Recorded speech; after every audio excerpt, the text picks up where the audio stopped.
Centro Cristiano Amigos. Gracias. Buenas noches, ¿cómo está? ¿Bien? ¿Nerviosos como yo? No creo, ¿ah? ¿Sí, también? ¿Qué van a decir? ¿Qué nos va a hablar, ¿verdad? Este brother. No, estoy muy contento de estar nuevamente con este privilegio de poder compartirles la palabra de Dios. Y pues los nervios no se quitan, pastor, ¿verdad? Hijo, nunca, ¿va? Qué bueno. Yo creo que nos ayudan a estar ahí alertas, ¿verdad? Pero vamos a leer un poquito la palabra y esperar lo que Dios tiene en esta noche para nosotros, porque venimos a escuchar la palabra de Dios, ¿verdad? Entonces yo oro para que el Espíritu Santo guíe mis labios, mis pensamientos, ordene cada palabra que salga de mi boca para que pueda expresar lo que Él puso en mi corazón, compartirle. Amén. Muy bien, vamos a leer la Biblia, por favor, si trae su Biblia física o en el teléfono, como usted guste. Vamos a leer el Evangelio de Mateo, por favor, capítulo 3. Vamos a abrir el Evangelio de Mateo 3, 24 al 26. Ándale. Ok, dice: si un reino está dividido contra sí mismo, tal reino no puede permanecer. Y si una casa está dividida contra sí misma, tal casa no puede permanecer. Y si Satanás se levanta contra sí mismo y se divide, no puede permanecer, sino que ha llegado a su fin. Quiero compartirles un poquito acerca de un tema que Dios nos ha estado hablando alrededor de todo este año desde que inició, y el pastor nos lo ha estado diciendo. Por aquí saqué una reseña de las enseñanzas que el pastor nos ha dado acerca de esto: bendición y beneficios de la unidad, el poder de la unidad, el poder del acuerdo y uniendo fuerzas. Dios nos ha estado hablando fuertemente de la unidad, y nuestro congreso, ¿verdad?, también va a través de la unidad, habla acerca de la unidad. Entonces yo creo que Dios está reforzando una palabra. Cuando Dios habla y repite algo, entonces es el momento de prestar atención, ¿verdad?, de decir: es algo importante, es algo que Dios me está hablando, es algo que me falta.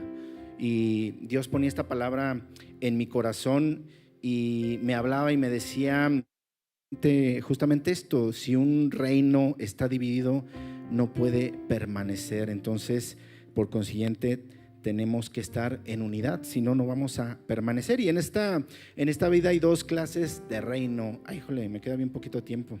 Y eso que hoy no di los anuncios, pastor, si no, me va a quedar menos tiempo todavía. Pero bueno, hay dos reinos en esta tierra, ¿sí sabía? Está el reino de los cielos, ¿verdad?, el reino de Dios, pero también existe el reino de las tinieblas. Entonces es una batalla entre dos reinos en esta tierra. Por eso nuestro amado Maestro, el Señor Jesucristo, clamaba y decía: para que todos sean uno, como tú, oh Padre, en mí y yo en ti, que también ellos sean uno en nosotros, para que el mundo crea que tú me enviaste.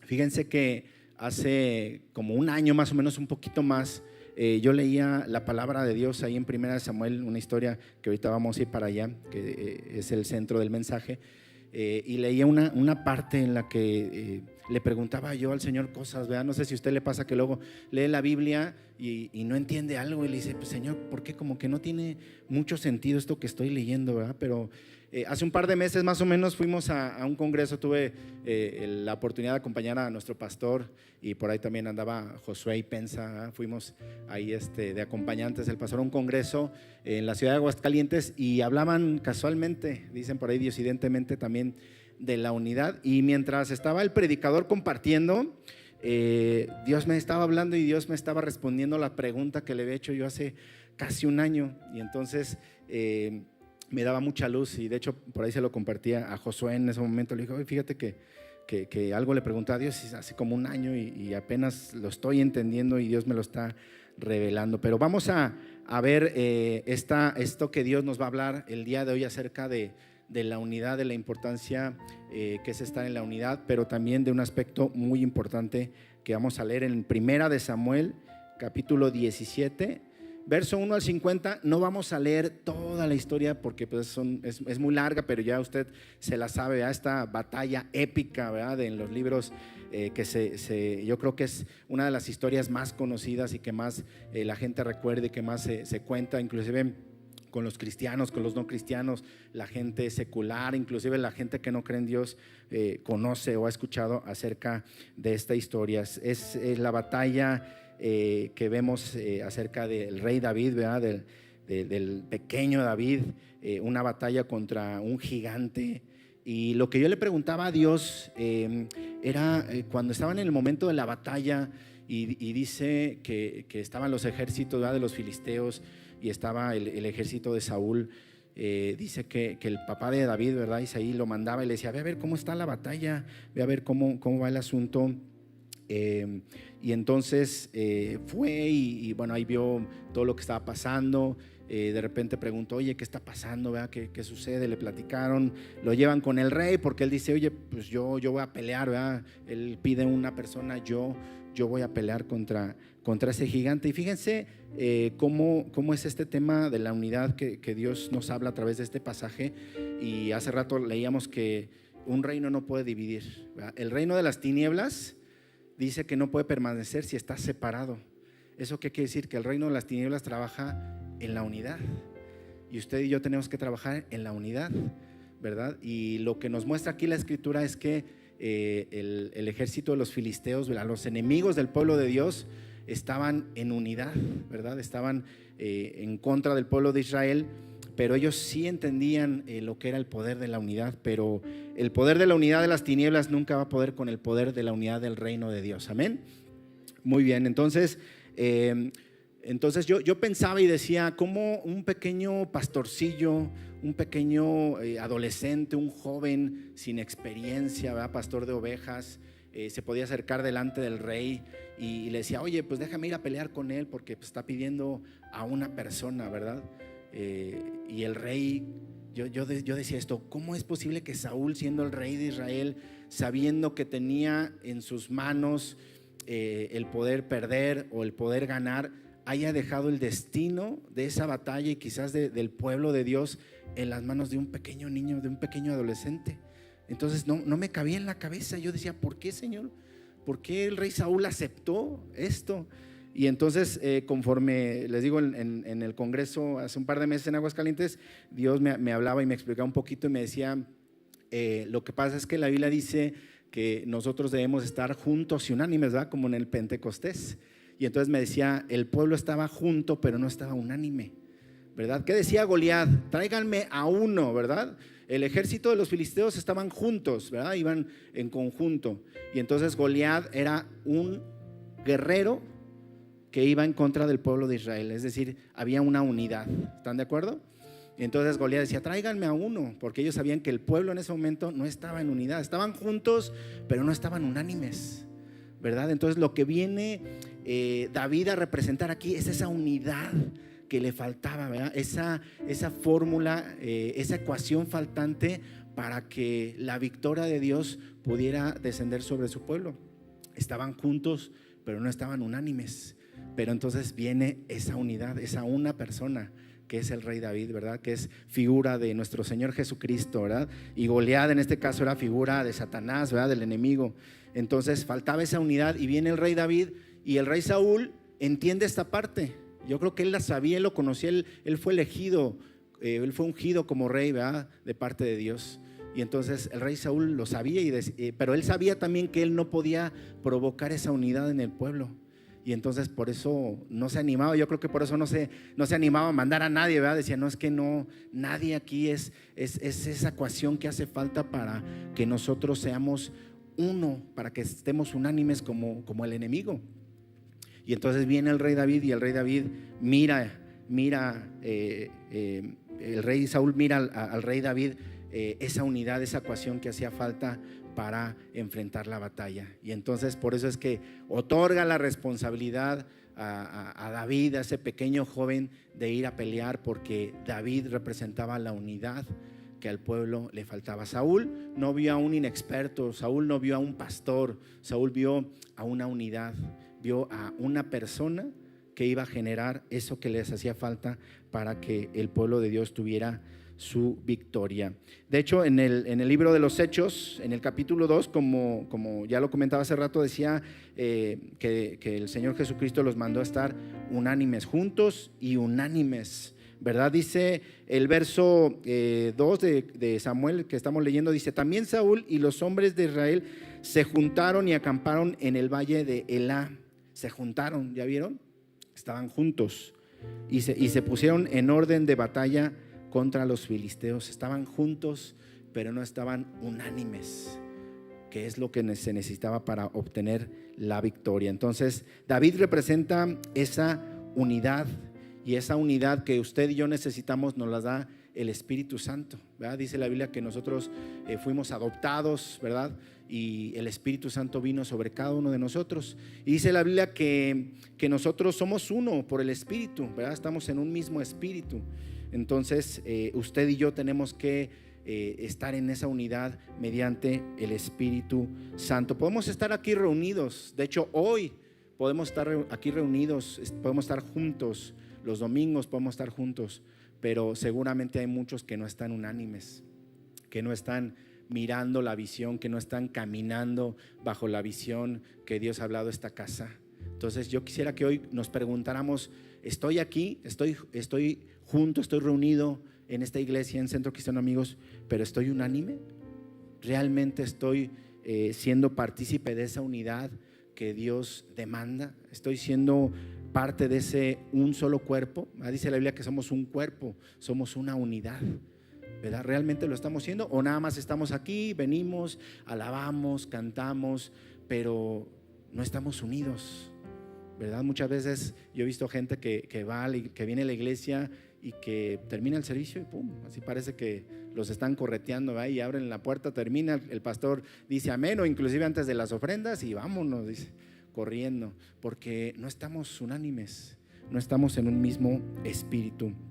Pero yo quisiera ver qué es lo que está provocando en la iglesia. El tiempo es corto, entonces yo espero que me alcance a dar todos los puntos que traigo, pero yo quisiera explicarles un poquito cuáles son los enemigos, cuáles son las cosas que provocan el que usted y yo no estemos en unidad, y de esa manera pueda ser revelada a nuestras vidas, a nuestros corazones, y entonces podamos retirarlas, podamos apartarlas. Entonces vamos a ir leyendo en esta historia justamente los enemigos que estaban presionando, que estaban atacando la unidad del pueblo de Dios, que nosotros, usted y yo, somos el pueblo de Dios, y esto pasa hoy en día también. Dice el verso 3, dice: y los filisteos estaban sobre un monte a un lado, e Israel estaba sobre otro monte al otro lado, y el valle entre ellos.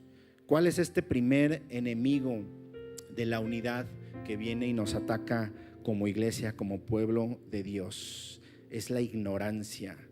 Pensar que nuestro enemigo, o no saber más bien cuál es el nivel en el que estamos usted y yo. Pensamos que nuestro enemigo está al mismo nivel que nosotros, ¿verdad? Dice esta palabra que los filisteos estaban sobre un monte a un lado, e Israel estaba sobre otro monte a otro lado, ¿verdad? Y muchas veces usted y yo tenemos esa perspectiva, que los enemigos que enfrentamos, los enemigos que vienen a atacarnos y a tratar de separarnos, están al mismo nivel que nosotros, pero no es así. ¿Qué dice la Biblia en Romanos 16:20? Dice: y el Dios de paz aplastará en breve a Satanás bajo vuestros pies. La gracia de nuestro Señor Jesucristo sean con vosotros. ¿Dónde está nuestro enemigo, amados? ¿Dónde está? Debajo de nuestros pies. ¿Y por qué los ponemos a nuestro nivel? ¿Por qué nos ponemos a pelear contra nuestros enemigos a nuestro nivel, como si ellos tuvieran el poder suficiente como para derrotarnos? Y ese es el primer enemigo que dejamos que entre a nuestra vida.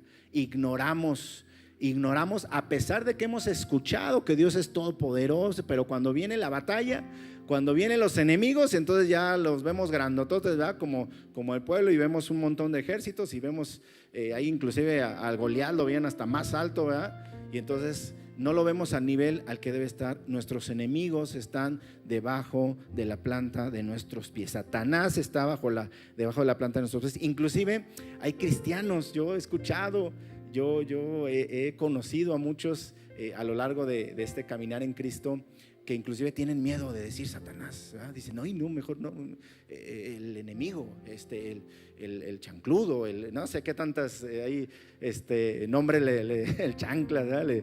le ponemos, pero no tenemos por qué tener miedo. Es Satanás y está debajo de la planta de nuestros pies, amén. Entonces no vamos a ser amedrentados porque la gracia de Dios está sobre cada uno de nosotros, amén. Déselo fuerte a Dios porque Él es poderoso y Él nos dio ese poder a usted y a mí.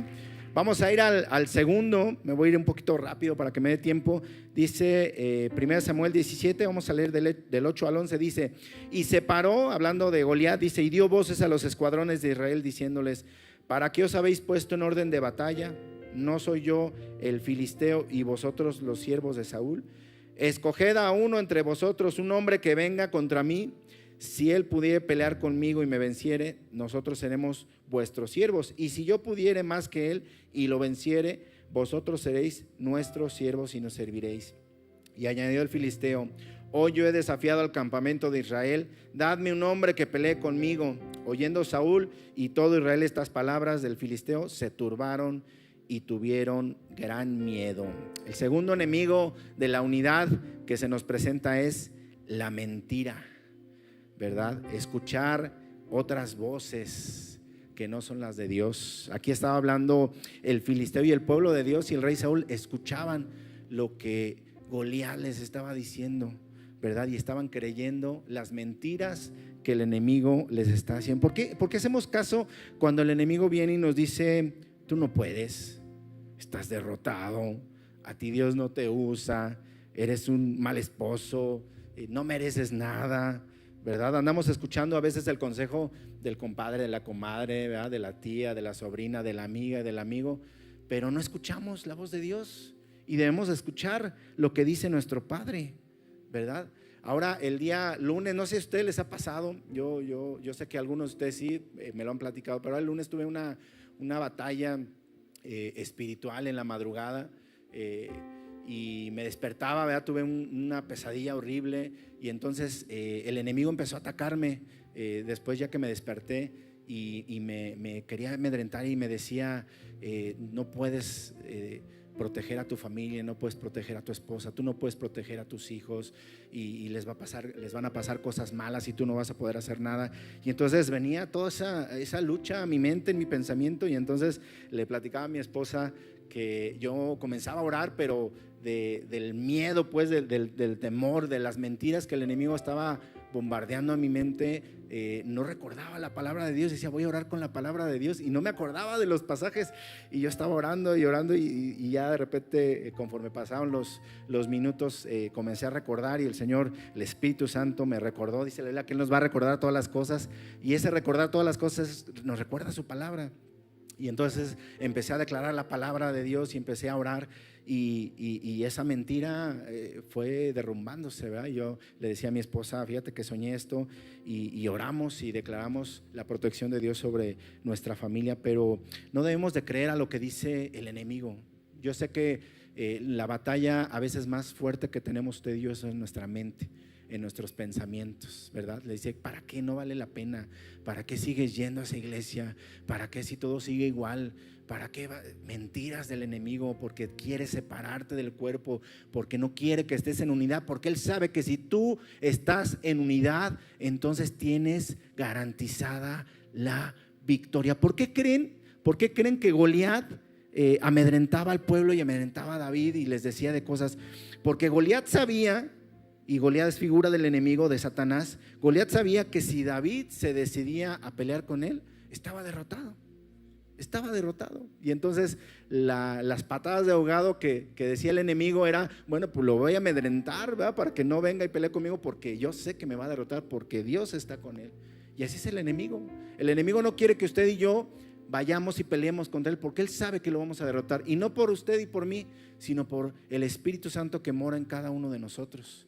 Entonces, cuando venga el enemigo a atacarlo con esas mentiras a su mente, usted ore y declare la palabra de Dios. Dice en Proverbios 4, 20, 22: hijo mío, está atento a mis palabras, ¿verdad?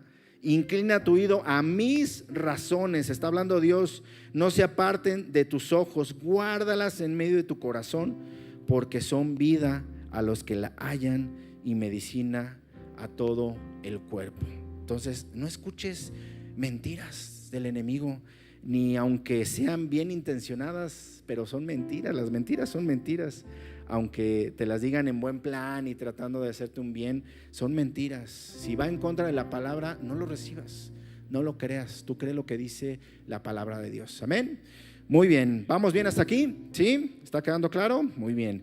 Ok, vamos a ver el tercer enemigo de la unidad. Dice el verso 11: oyendo Saúl y todo Israel estas palabras del filisteo, se turbaron y tuvieron gran miedo. El miedo. Primero entran las mentiras, y una vez que nosotros creemos las mentiras, viene el miedo. ¿Cuántas veces hemos tenido miedo cuando se nos presentan esos enemigos, ¿verdad? Que si un desempleo, que si un problema en el trabajo, que si una batalla hay con nuestra esposa, con nuestro esposo, un tema con nuestros hijos, porque los vemos con los ojos de nuestra humanidad, con los ojos de nuestra carne. Y a los enemigos hay que verlos con los ojos del Espíritu, hay que verlos del tamaño que la Biblia nos dice que son nuestros enemigos, que vimos que están debajo de la planta de nuestros pies. Debemos ver con los ojos del Espíritu, así como David. ¿Qué le dijo cuando vio ese gigante? Y a mí me encanta ese pasaje, es uno de mis favoritos.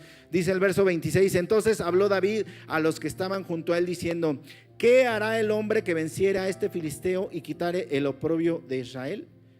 Porque ¿quién es este filisteo incircunciso para que provoque a los escuadrones del Dios viviente? ¿Qué le dice usted a los enemigos cuando vienen a atacarlo? ¿Qué les dice? Se envalentona como David, le dice: ¿quién eres tú? ¿Quién eres tú para venir a amedrentarme? ¿Quién eres tú para venir a decirme que no puedo? Si Dios está conmigo, si soy un hijo de Dios, si son parte del ejército poderoso de Dios, y dice la Biblia que Dios va delante de mí, ¿verdad? Entonces, cuando venga ese miedo a atacarlo, recuerde esta palabra y confronte ese enemigo y confronte ese miedo. Dice 2 Timoteo 1:7: porque no nos ha dado un espíritu de cobardía, sino de poder, de amor y de dominio propio. Amén. Entonces, hace un mes más o menos ya va. Hay algunos supieron, tuve un tema ahí, una piedra en el riñón. Híjole, cómo duele eso, pero hasta el alma. Ha sido el peor dolor que yo he sentido en mi vida. Y les compartía por ahí algunos, y para los que no, se los voy a compartir ahorita, que estaba yo en medio del dolor, pobrecita de mi esposa, aquí está, amada, te amo. Se asustó mucho, pues, porque el dolor era insoportable, estaba a punto del desmayo. Imagínense, yo, tremenda cosota, y mi esposa ahí: hoy se me desmaya, ¿qué voy a hacer? Pero estaba yo doblándome del dolor, iba doblado en el carro, literalmente. Entonces iba mi esposa manejando, y uno con el dolor, con la desesperación, y yo pensaba en mí y decía: ay, ¿por qué no avanza más rápido? ¿Por qué va bien lento? Yo sentía que iba a 10 por hora, y luego nos tocaban semáforos a las 12 de la noche, imagínense, 12 de la noche, y yo con el dolor insoportable. Y luego se paran los semáforos, ella bien ordenada, bien obediente, y yo decía: ¿por qué no se pasan los semáforos? ¿Por qué? Y con unas ganas de gritarle y de decirle y de regañarle: ¿qué no estás viendo que me estoy muriendo de dolor y tú aquí te vas? Pero gracias a Dios que me aguantó, ¿verdad? Y lo que sentía, pero era un miedo porque no sabía, ¿verdad?, que estaba provocando ese dolor. Y entonces, bueno, ya llegamos al hospital, y dije en el camino, iba orando y decía: Señor, aún en medio de este dolor, aún en medio de este miedo que tengo, porque tenía mucho miedo, era un dolor de verdad terrible. Yo sé que a algunos, y me comentaron, les ha pasado, y sé que me entienden. A los que no, espero nunca lo pasen, de verdad. Por ahí me decían unos: no, es que dicen que es casi igual que el dolor de parto, o hasta más, no sé, ¿verdad? Nunca he tenido un parto, entonces no puedo decir que sí o que no, ¿verdad? Pero bueno, Más o menos se compara al dolor de una gripa de un hombre. Entonces ya se imaginarán qué fuerte. Nada, no se crean. Pero no, era muy fuerte. Entonces yo oraba y le decía a Dios: Señor, aún en medio de este dolor, de este miedo que tengo, quiero alabarte, quiero adorarte. Y entonces comenzaba a cantar. Estábamos en el hospital. Ahí mi esposa me estaba registrando. Y entonces yo estaba caminando pues del dolor para ver de qué forma se me medio quitaba. Y estaba cantando a Dios en voz alta. Y le estaba cantando y le estaba adorando. Y entonces ya me pasaron a revisión para que me internaran. Y entonces me acuestan y el doctor me dice: ¿dónde le duele? Y me decía: ¿me duele aquí? ¿Le duele aquí? Sí, me duele aquí. Sí, doctor, me duele todo, ahorita me duele todo, no. Y ya, bueno, ya me acuesto. Y entonces recuerdo perfectamente que giré nada más mi cabeza y entonces escuché la voz de Dios que me dijo: yo estoy aquí contigo. Híjole, no, hombre, entonces me quebrantó, comencé a llorar. Mi esposa ahí estaba, me agarró de la mano, me dijo: ¿qué pasó, mi amor? Y le dije: amor, es que el Señor está aquí conmigo. Y yo llorando y llorando y llorando como un niño chiquito. Y el doctor pensaba que era del dolor, pero no, era porque Dios me había hablado y Dios me decía que estaba ahí conmigo. Y de repente ese miedo, ese dolor, así, de verdad, aquí está delante de Dios, desapareció así. En ese instante se fue el dolor y ya no me dolía nada. Y entonces ya el doctor me dice: ¿puede levantarse? Porque pues vio que estaba doblado el dolor. Y ya me senté como si nada, pues, porque ya no me dolía en ese momento. Dios me quitó el dolor.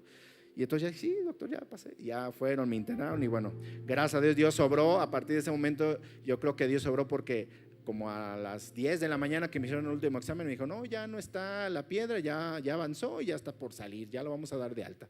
Ya usted ya no tiene por qué estar aquí. Entonces, pues la piedra salió, yo no sentí nada, bendito sea Dios. Yo creo que Dios la deshizo en el camino, ¿verdad? Ese día, al día siguiente, no sé, pero Dios obró de una manera impresionante. Pero no debemos de tener miedo, tenemos que confiar en Dios, ¿verdad? Y creer lo que dice su palabra, porque no nos ha dado un espíritu de cobardía, sino de poder, amor y dominio propio. Muy bien, vamos con el cuarto enemigo. 1 Samuel 17:16, vamos al verso 16. Y dice el verso 16: venía pues aquel filisteo por la mañana y por la tarde, y así lo hizo durante 40 días.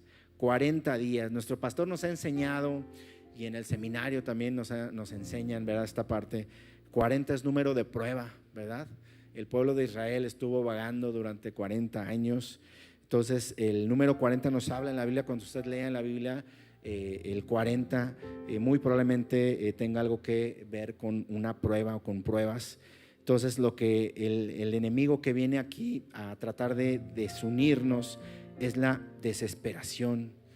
Porque muchas veces vienen las pruebas, ¿verdad? Y no las vemos terminar, nos desesperamos, ¿verdad? El enemigo de la desesperación viene y nos quiere quebrantar, y no entendemos que es una prueba, y no entendemos que estamos en un proceso. Y muchas veces oramos a Dios y le decimos: Señor, sácame de esta prueba, por favor, que mira que ya no aguanto, ya no puedo, sácame. Y Dios te dice: hijo, pues es que si te saco, pues al rato te voy a tener que volver a meter. O sea, la tienes que pasar, tienes que ser probado, tienes que crecer, no te puedes quedar como estás.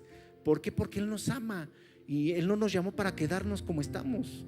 Él nos llamó para crecer. Dice la Biblia que el camino del justo es como la luz de la aurora, que va en aumento, ¿verdad? Entonces ese aumento es un crecimiento, y las pruebas provocan eso en nosotros, en usted y en mí, provocan crecimiento. Pero muchas veces viene la desesperación y queremos saltarnos la prueba. Y yo conozco a muchos, durante toda mi vida he escuchado a gente que dice: no, es que ya no aguanto, y ya que Dios ya me ayude y que ya salga de aquí. Y de repente salen y viene otra vez, ¿verdad? Después de un tiempo viene otra vez a pasar la misma prueba. Y oye, ¿por qué otra vez? Bueno, pues seguramente, si a ti te ha pasado, seguramente te has desesperado y no has pasado la prueba. Entonces no hay más que orar y decirle: Señor, si es una prueba de ti, dame la fuerza, dame el vigor, dame el valor, dame el discernimiento para entenderla y el valor para aceptarla en mi corazón, y vamos a darle, porque tú estás conmigo, no va a pasar nada. Mire, hace 3 años, casi 3 años y medio, bueno, un poquito más, me quedé sin trabajo. También varios de aquí ya conocen ese testimonio impresionante, pero me quedé sin trabajo y la empresa estuvo haciendo por recortes de todas las áreas, y me quedé sin trabajo. Imagínese usted 11 meses sin trabajo. Ya antes había tenido una prueba, pero había durado como 4 meses, 6 meses más o menos. 6 meses, fíjate, también fue un montón, pero bueno, Dios abrió y todo fue bien. Bueno, en esta ocasión fueron 11 meses sin trabajo, imagínense. No sin hacer nada, fíjese que sabiamente el pastor en unas ocasiones que yo le pedía consejo me decía, puedes estar sin trabajo, pero no puedes estar sin hacer nada. Entonces yo me puse a buscar, ¿verdad? Y varios de aquí de la iglesia me dijeron, oye, pues ayúdame esto y mira, y te contrato temporalmente para esto y ayúdame con este trabajo. Y bueno, pues ahí anduve haciendo yo de todo, pero sin un trabajo formal durante 11 meses. Y durante todo ese tiempo orábamos, y la verdad es que yo sí ya estaba bien desesperado. Imagínense si uno al mes, a los 2 meses, uno como proveedor de casa, como hombre, ¿verdad?, se desespera. Inclusive creo que ha sido la primera vez que el pastor me ha escuchado llorar, pero una vez le hablé, salí de una entrevista de trabajo, me acuerdo perfectamente, estaba en un centro comercial y le hablé al pastor y me dijo, ¿cómo estás? Y yo, pues que barantado, así, pastor, no, es que no sé, no funciona esto, no camina. Y ahí llorando, y el pastor orando por mí, y consolándome. Y pues bueno, fue un proceso difícil, pero creímos, gracias a todos los que estuvieron orando por nosotros y siguen orando por nosotros y sigan orando por nuestros pastores, por nosotros, porque créanme que nos ven aquí arriba, predicando bien bonito, allí cantando a Martín, aquí a Jael, ¿verdad?, tocando y dirigiendo y produciendo y todo, pero tenemos pruebas y pruebas fuertes, iguales o mayores a las que usted tiene. Entonces no se olviden sus oraciones de todos nosotros y confiemos en Dios, no nos saltemos la prueba. Y entonces recuerdo que fue justo cuando empezó la pandemia, y un día antes de que cerraran todo por la pandemia y que pararan todo, contrataciones, todo, a mí me contrataron y me dijo, ¿sabes qué? Ya ven a firmar. Y yo firmé ese día, y al día siguiente recuerdo perfectamente que me presenté a la oficina y me dijeron, home office todos, vamos, se cierra todo, pandemia, no hay nada y se detiene todo.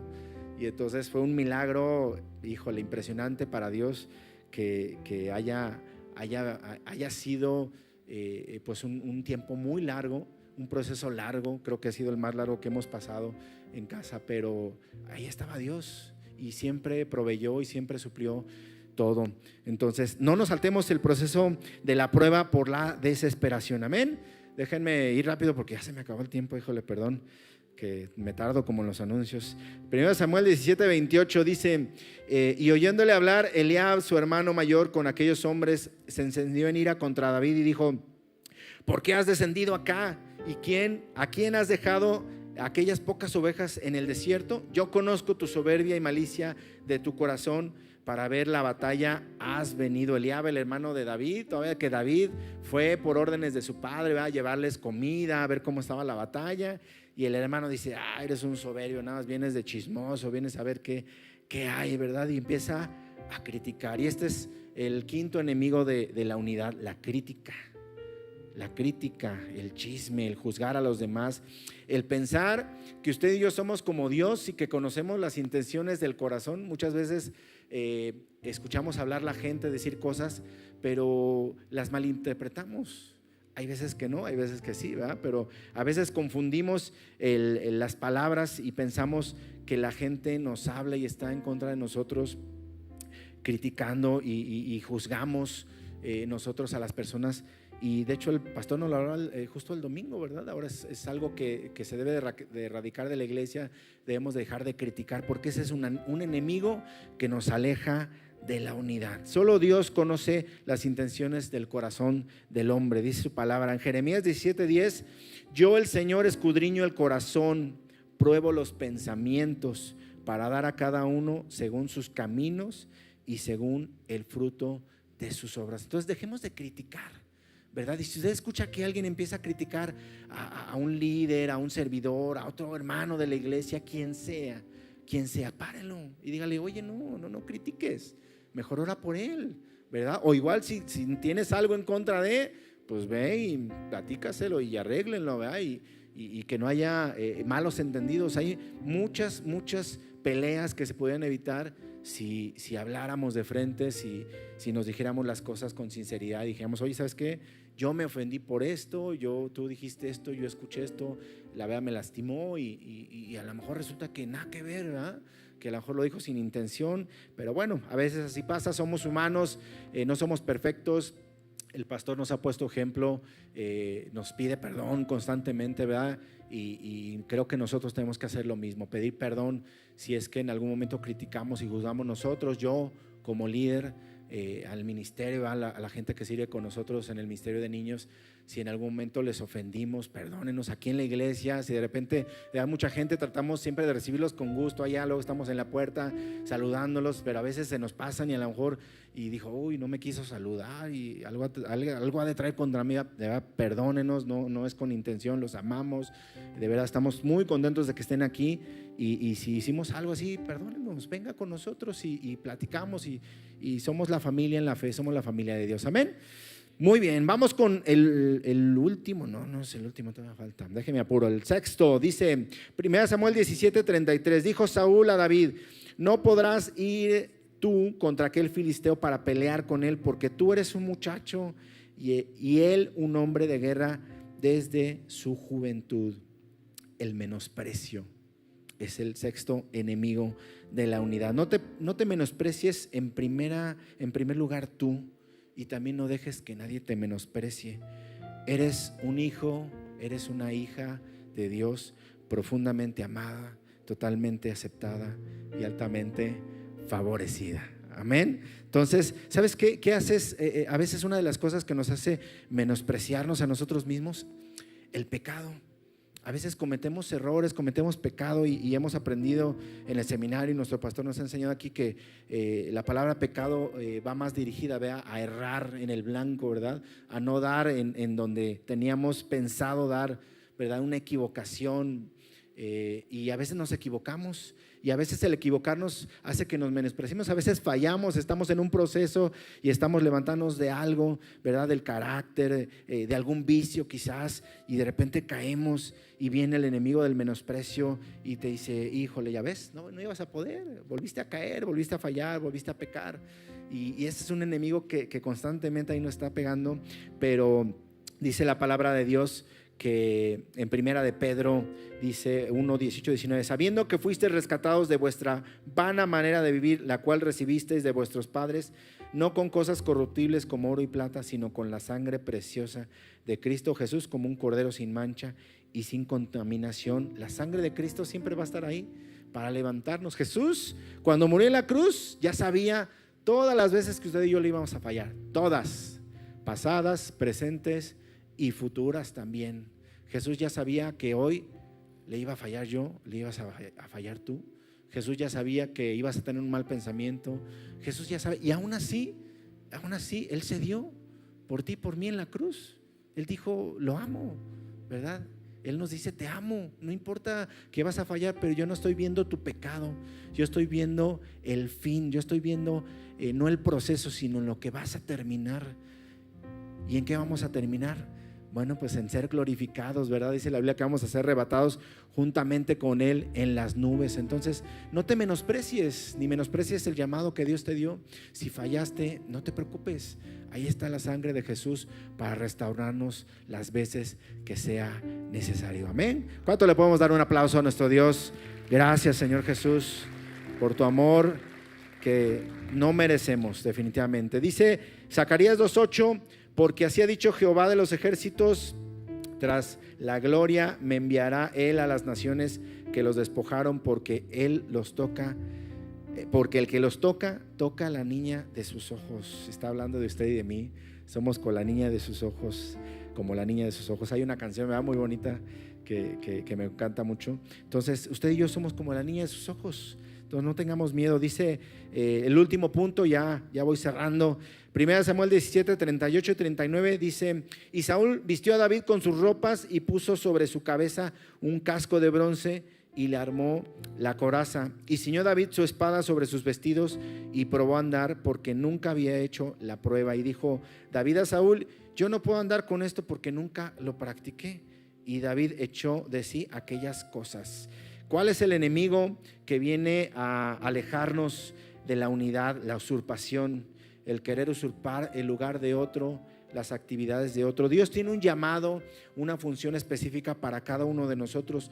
No tenemos por qué querer ponernos la armadura de otro, no tenemos por qué querer ponernos, vean, los zapatos del otro para hacer lo mismo que hace el otro.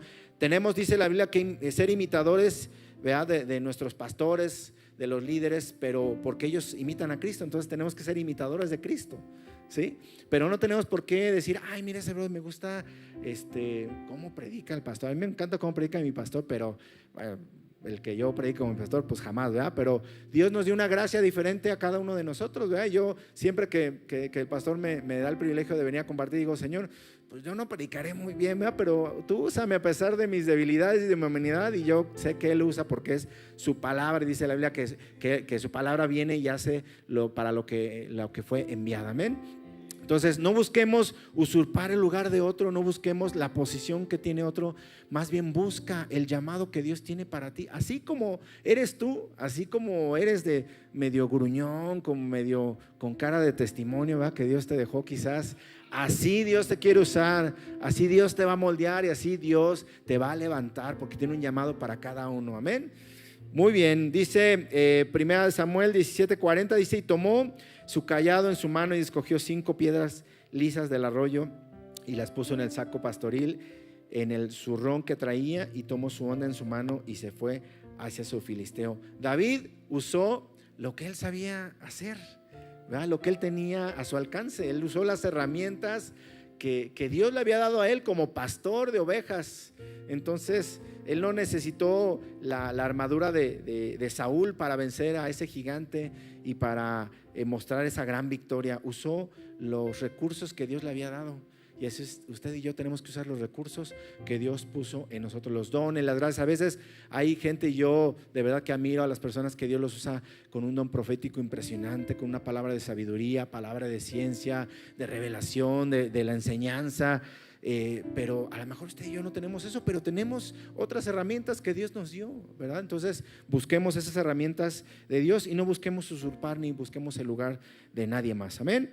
Muy bien, 1 Juan 5:4, y ahora sí termino con esto y nada más alineando pues los enemigos de la unidad: la ignorancia, la mentira, el miedo, la desesperación, la crítica, el menosprecio y la usurpación. Dice la Biblia en 1 Juan 5:4, porque todo lo que es nacido de Dios vence al mundo, y esta es la victoria que ha vencido al mundo, nuestra fe. Yo le pregunto, ¿usted tiene fe? Pero dígalo con fe, ¿usted tiene fe? Sí, amén. Entonces dice la Biblia que usted y yo hemos vencido, somos vencedores y hemos derrotado a este mundo y a estos enemigos de la unidad, amén. Muy bien, ¿por qué no le doy un fuerte aplauso a Dios por esa victoria? Y le doy gracias por escucharme, por escuchar lo que Dios tenía para hablarme. Y pues como dice mi pastor y el pastor de mi pastor, ya acabé. Muy bien, que Dios les bendiga, muchas gracias, sigan en bendición.